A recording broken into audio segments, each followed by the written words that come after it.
भारतीय फ्लॅग असलेल्या भारताचा झेंडा असलेल्या तेलवाहू जहाजांना होर्मुझच्या सामुद्रधुनीतून विशेष परवानगी मिळालेली आहे। पुष्पक आणि परिमल अशी दोन जहाजं भारताकडे निघालेली आहेत, ती सुरक्षित पोहोचतील। सध्या होर्मुझची सामुद्रधुनी इराणनं बंद केलेली आहे, पण भारताला कशी परवानगी मिळाली त्याची फार इंटरेस्टिंग गोष्ट आहे, ती मी तुम्हाला पुढे सांगेनच। पण स्ट्रेट ऑफ होर्मुझ म्हणजे होर्मुझच्या सामुद्रधुनीतून भारतात येणाऱ्या एका जहाजावरती कालच हल्ला झाला। हे जहाज गुजरातला येत होतं। इराणनं ऑलरेडी सांगितलेलं होतं की 1 लिटरही तेल आम्ही स्ट्रेट ऑफ होर्मुझ मधून पास होऊ देणार नाही, आणि तसं झालेलंही सुद्धा। सध्या तेल वाहतूक थांबवल्यानं सगळे चिंतेत होते, पण त्यानंतर भारतानं या घटनेचा निषेध केला। हल्ला इराणकडून झालेला होता, त्यामुळे इराणचं असं म्हणणं होतं की तुम्ही आमची किमान परवानगी तरी घ्या, अशी परस्पर वाहतूक आम्ही होऊ देणार नाही। त्यानंतर भारताचे परराष्ट्र मंत्री एस जयशंकर यांनी इराणच्या परराष्ट्र मंत्र्यांशी फोनवरून बातचीत केली आणि त्यातून काही पॉझिटिव्ह गोष्टी समोर आल्या। इराणनं भारताला आता स्ट्रेट ऑफ होर्मुझ मधून जाण्यास परवानगी दिलेली आहे। सध्याच्या परिस्थितीमध्ये भारतासाठी ही अत्यंत महत्त्वाची आणि सकारात्मक बातमी आहे। हे सगळं घडलं कसं आणि आता ही जहाजं आपल्याकडे आल्यानंतर जो तुटवडा पडलाय भारतामध्ये तो दूर कसा होईल, हे सगळं जरा नीट समजून घेऊयात।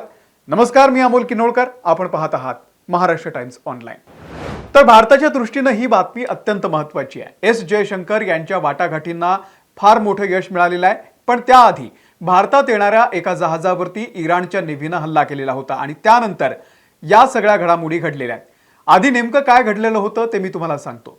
एक थाई फ्लॅग असलेली शिप म्हणजे थायलंडची शिप होती, मयुरी नारी असं त्या शिपचं नाव होतं। गुजरातच्या कांडला बंदरावरती ती शिप येणार होती।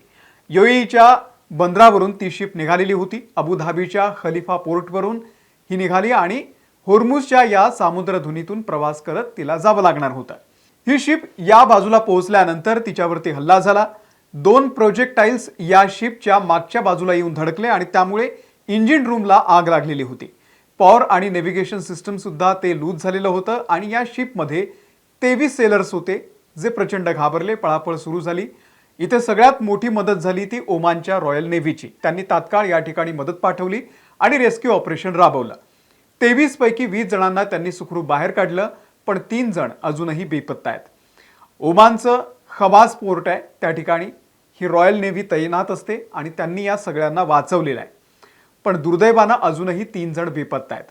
आता ही शिप भारतासाठी महत्त्वाची का होती, तर लक्षात घ्या, गुजरातच्या कांडला पोर्टवरती ही शिप येणार होती। कांडला पोर्ट हे भारतातलं मोठं कार्गो पोर्ट आहे, म्हणजे पेट्रोलियम पदार्थ असतील, फर्टिलायझर्स असतील, फूड ग्रेन्स, केमिकल्स या सगळ्याची इथून वाहतूक होते।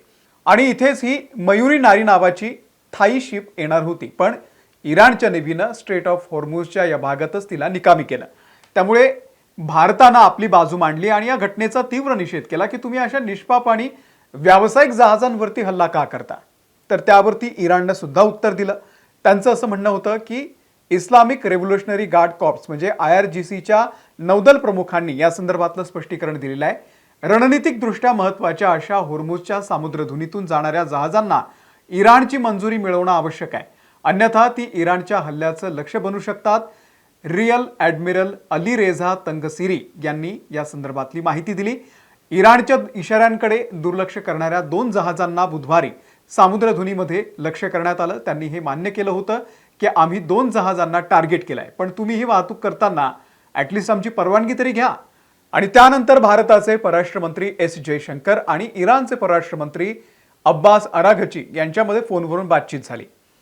ही काय पहिल्यांदा बातचीत झालेली नाहीये, लक्षात घ्या। हा संघर्ष सुरू झाल्यापासून म्हणजे गेल्या 10-12 दिवसांपासून हा तिसरा फोन होता। भारतानं अरब देशांच्या बंदरावरती अडकलेल्या, पर्शियन गल्फमध्ये अडकलेल्या आणि ज्यांची वाहतूक या स्ट्रेट ऑफ होर्मुझ मधून होते त्या परिसरात अडकलेल्या जहाजांची, त्यावरच्या भारतीय खलाशांच्या सुरक्षेविषयी बोलणी केली, चिंता व्यक्त केली आणि ही जहाजं भारतामध्ये परत येणं किती महत्त्वाचं आहे हे पटवून दिलं। त्यानंतर बरंच पॉझिटिव्ह आउटकम निघालं आणि इराणनं भारताला विशेष आयडेंटिफिकेशन देऊन या जहाजांना परवानगी दिलेली आहे। या जहाजांवरती आता भारताचा झेंडा असेल आणि या जहाजांना स्ट्रेट ऑफ होर्मुझ मधूनही वाहतूक करण्याची परवानगी असेल।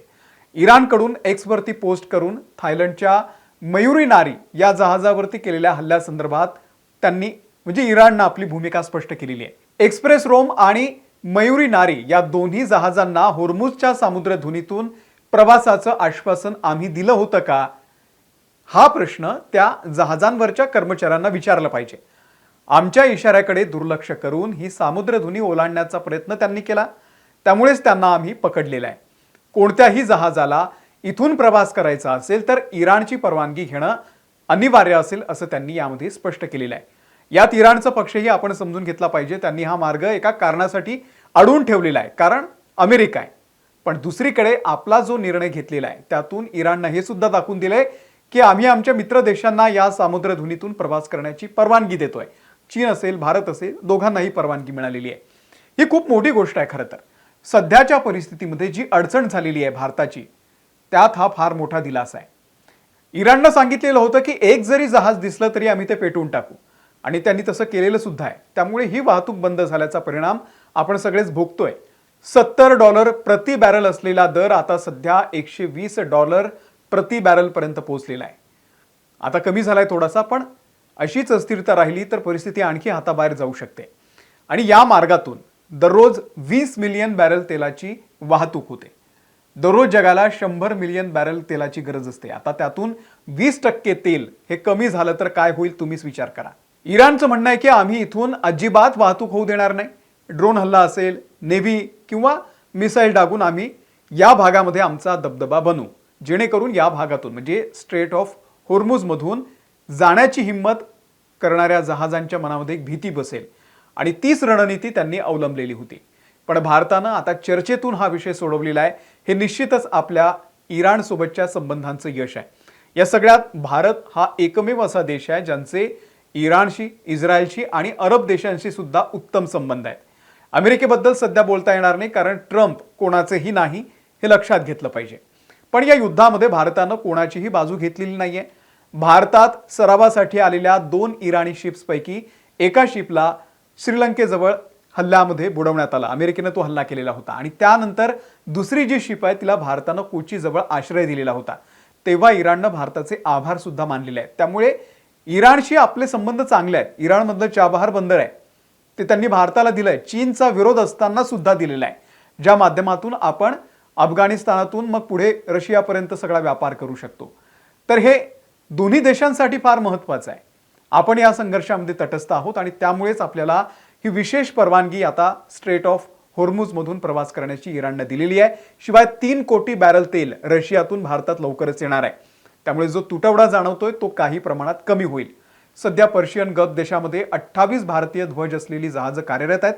त्यापैकी 24 जहाजं होर्मुझ सामुद्रधुनीच्या पश्चिमेला असून त्यावरती 677 भारतीय खलाशी आहेत, तर 4 जहाजं सामुद्रधुनीच्या पूर्वेला असून त्यावरती 101 खलाशी आहेत। या सर्वांच्या सुरक्षिततेवरती सक्रियपणे लक्ष ठेवलं जात असल्याचं केंद्र सरकारनं म्हटलेलं आहे। ही सगळी जहाजं आणि त्यावरचे खलाशी सुखरूप परत यावेत यासाठी केंद्र सरकार सध्या प्रयत्न करत आहे। तर ही एक मोठी दिलासादायक घटना आहे आपल्या सगळ्यांसाठी। या सगळ्याबद्दल तुम्हाला नेमकं काय वाटतंय आम्हाला कमेंट करून नक्की सांगा। या व्हिडिओमध्ये इथेच थांबतोय। धन्यवाद।